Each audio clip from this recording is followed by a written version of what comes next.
இங்க ஒருத்தன் கான் சாப்பிட்டு இருக்கும்போது திடீர்னு அவனுக்கு நிறைய பணம் சம்பாதிக்கிறதுக்கு ஒரு ஐடியா தோணுது. அந்த டைம்ல அவரோட பையனுக்கு வேர்த்து கொட்டிட்டு இருந்தாலும் அவன் ரொம்ப ஆர்வத்தோட காரமான சாஸ கண்டினியூஸா சாப்பிட்டுட்டு இருப்பான். அங்க சுத்தி இருக்கவங்க எல்லாரும் கார சுவைக்கு அடிமையா இருக்கிறத கவனிக்கிறான். அவன் பண்ணிட்டு இருக்கிற கிளீனிங் ஒர்க்ல இருந்து தப்பிக்கிறதுக்காக அவனே சொந்தமா ஒரு சிப்ஸை உருவாக்க முடிவு பண்றான். அதனால அவனும் அவனோட ஃபேமிலியும் நிறைய வகையான மிளகாய வாங்கி சிப்ஸை ரெடி பண்றாங்க. மற்ற சிப்ஸ் கம்பெனிகள்ல கெமிக்கலை மிக்ஸ் பண்ணி டேஸ்ட்டை கொண்டு வருவாங்க. ஆனா இவங்க நேச்சுரலான மூலப்பொருட்களை மட்டும்தான் கரெக்டான ரேஷியோல யூஸ் பண்ணுவாங்க. கடைசியில அவர் நினைச்ச மாதிரியான காரசார டேஸ்ட் வந்துருது. இப்போ அவங்க ரொம்ப ஹாப்பி ஆகிறாங்க. ஆனா அவனோட ஐடியாவை அவன் கிளீனிங் ஒர்க் பண்ற கம்பெனில சொன்னதும் அவனோட மேலதிகாரி அதை சீரியஸா எடுத்துக்காம அவனை கிண்டல் பண்றாரு. அதனால அவன் அந்த கம்பெனியோட சிஇஓக்கு டைரக்டா கால் பண்ணி ரொம்ப ஆர்வத்தோட அவனோட ஐடியாவை எக்ஸ்பிளைன் பண்றான். அவனோட ஆர்வத்தை பார்த்து சிஇஓ அட்ராக்ட் ஆகிறாரு. சிஇஓ கேட்டுக்கிட்டதால அவருக்கு ஒரு பெரிய பாக்ஸ்ல அவனோட காரசார சிப்ஸை அவனும் அவனோட ஒய்ஃபும் பேக் பண்ணி அனுப்புறாங்க. அந்த சிஇஓ அவன் அனுப்பின சிப்ஸை சாப்பிட்டு பார்த்துட்டு அதோட டேஸ்ட் அவருக்கு ரொம்ப பிடிச்சு போனதால உடனே அவனுக்கு கால் பண்ணி அடுத்த நாள் அவனை கம்பெனிக்கு வர்ற டைம்ல மீட் பண்றேன்னு சொல்றாரு. அதை கேள்விப்பட்டதும் அந்த கம்பெனியோட மேனேஜர் அவனை கூப்பிட்டு வச்சு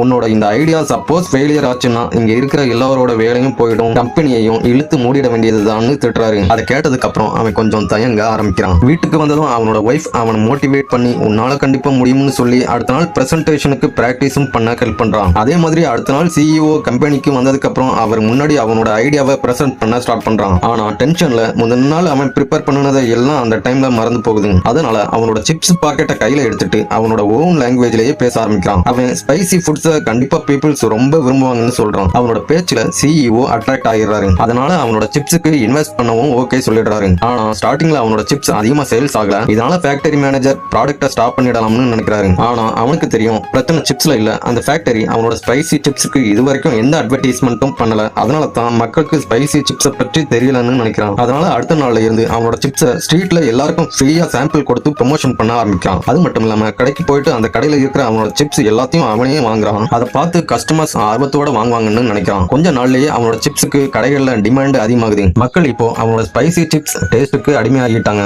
சிஇஓ 8 மில்லியன் ஆர்டர் கொடுக்கிறாரு. இப்போ ஃபேக்டரிஸ்லாம் ஃபுல் ஸ்பீட்ல ஒர்க் ஆக ஆரம்பிக்குது. வெறும் 5 மாசத்துல ஸ்பைசி சிப்ஸ் சேல்ஸ்ல ரெக்கார்ட் அடிக்குது. ஆனாலும் அவன் இன்னும் அந்த கம்பெனில கிளீனிங் ஒர்க் தான் பண்ணிட்டு இருக்கான். ஒரு நாள் அவன் மேல கிளீன் பண்ண போயிருந்த டைம்ல சிஇஓ அவனுக்காக அங்க வெயிட் பண்ணிட்டு இருப்பாரு. அவன் எதுக்காகன்னு ஷாக் ஆகி பாக்குறப்ப அவனுக்கு அபிஷியலா மார்க்கெட்டிங் டைரக்டர் போஸ்ட கொடுக்கறாரு. அப்போ அங்க இருந்தவங்க எல்லாரும் அவனை கை தட்டி பாராட்டுறாங்க. இந்த குட் நியூஸ உடனே அவனோட ஒய்ஃபுக்கு கால் பண்ணி சொல்றான். அதை கேட்டதும் அவ ரொம்ப சந்தோஷப்படுறான். அவன் கிளீனிங் ஒர்க்ல இருந்து மார்க்கெட்டிங் டைரக்டர் ஆகிறதுக்கு அவனை எல்லா டைமும் மோட்டிவேட் பண்ணி அவனோட வெற்றிக்கு அவனோட ஒய்ஃப் தான் முக்கியமான காரணமா இருந்துப்பான்.